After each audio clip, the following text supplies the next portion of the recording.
Welcome to Guinness বুক। অনেক দিন পর একটি ভিডিও নিয়ে এসেছি। এটা একটি জন্মাষ্টমীর ভিডিও, দেখে বুঝতেই পারছেন।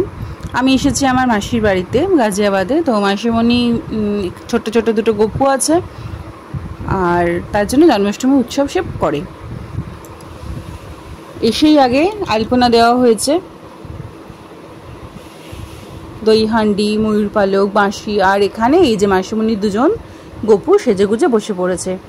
ওই কাঠের দোলনায় যিনি আছেন ওনাকে এখানকার ইসকন থেকে আনা হয়েছে, আর আগেরটা মাসিমণির আগে থেকে ছিল। এই দিকে যে ছোটোটা বা পাশে স্ক্রিন, ওটা ছোটো থেকে আগে থেকে ছিল মাসির বাড়িতে। আর এইটা হচ্ছে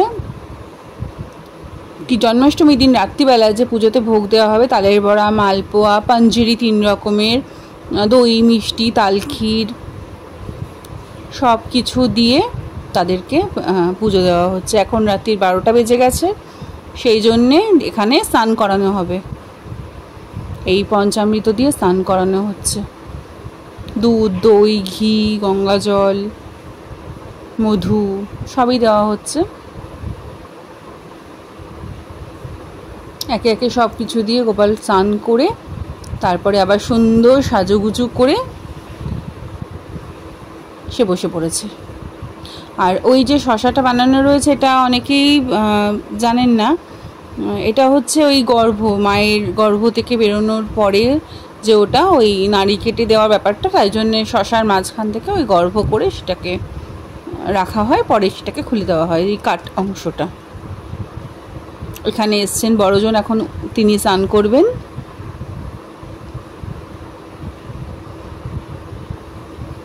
ওদিকে মাসিমণির গুফি এসেও বসে পড়েছে।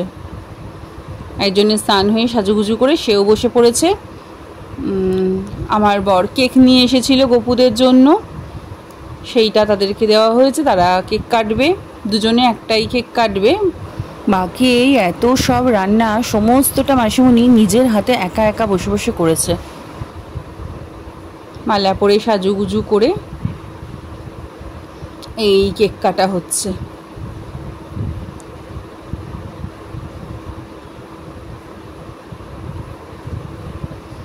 কলকাতাতে আগে এরকম ভেজ কেক পেতে গেলে খুব অসুবিধায় পড়তে হতো। এখন তো বিভিন্ন রকমের দোকানের সূত্রে সেটা ওরা ওকেশনালি বানায়। দই হান্ডি তো আমার ইচ্ছে ছিল সেরকমই একটা কেক আনার, কিন্তু সেটা এখানে পাওয়া যায়নি। তো কিন্তু এটা জন্মাষ্টমী উপলক্ষে বানানোই কেক। সেটা মটকি 4 সেই একটা যে ওয়ালপেপার লাগানো, সেটা ওর ওপরটাতে লাগানো ছিল কেকটার। খেতেও ভালো ছিল, বাটারস্কচ টেস্টের যে ছিল, খুব ভালো ছিল কেকটা খেতে। মানে সবাই খেয়ে বলেছে খুব ভালো ছিল। এখানে মিষ্টি, ফল সব কিছুই দেওয়া আছে। এই যে আমি দেখানোর চেষ্টা করছি, কিন্তু আসলে অনেক জিনিসপত্রের মাঝখানে আমি ঠিক ঢুকে ভিডিওটা করতে পারছি না। সব হয়ে গেছে, এখন হবে আরতি। আর এখানে গুফি, সে কিছুতেই নড়বে না, গপু দাদার পুজো দেখবে।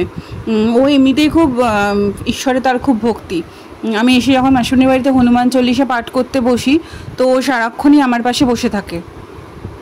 যতক্ষণ না আমার চালিশা পাঠ হয়ে যায় ততক্ষণ কিন্তু গুফি নড়ে চড়ে যায় না।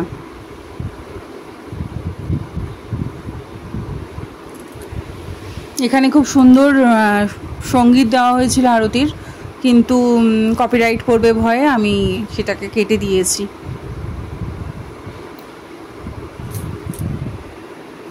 অনেক দিন পর এরকম সুন্দর পুজো দেখছি। আসলে আমাদের বাড়িতেও তো হয় উৎসবগুলো, কিন্তু আমি কলকাতায় যেহেতু এখন থাকি না, সেহেতু ভীষণই মিস করতাম। গত বছর ছিলাম কলকাতাতে, এবছর আগে থেকে খুব মন খারাপ হয়েছিল। তো মাসিমণি বলেছিল তুই আমার বাড়িতে চলে আসিস, আমি তো পুজো করবোই, তুই তো আসিস আমার কাছে, বরঞ্চ ভালোই হবে, তুই আমাকে একটু আলপনা দিয়ে দিবি। তো মানে ওইটুকুনি করেছি, তাতে আমার যে কি প্রশংসা, ওরে বাবা।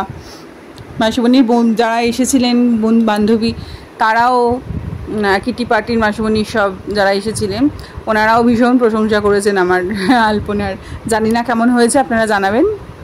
এই যে কোলে উঠে পড়েছে আরেকজন।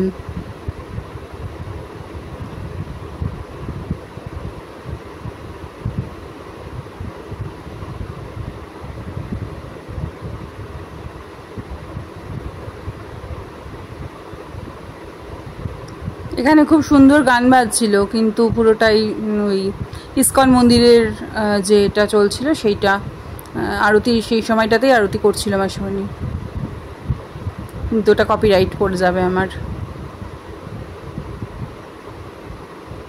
এখন ইউটিউবে বড় বেশি অ্যালগোরিদম হয়েছে, আগে এত ছিল না।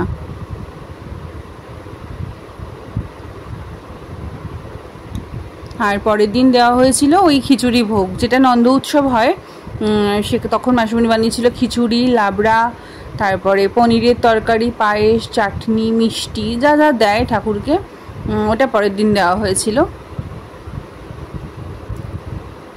ভিডিওটি ভালো লাগলে একটু লাইক করবেন, আর চ্যানেলটা প্লিজ সাবস্ক্রাইব করে দেবেন, জানাবেন ভিডিওটি কেমন লাগলো। সবাই ভালো থাকবেন, সুস্থ থাকবেন। ভিডিওটা ভালো লাগলে নিশ্চয়ই জানাবেন, প্লিজ লাইক করে দেবেন আর চ্যানেলটা সাবস্ক্রাইব করে দেবেন।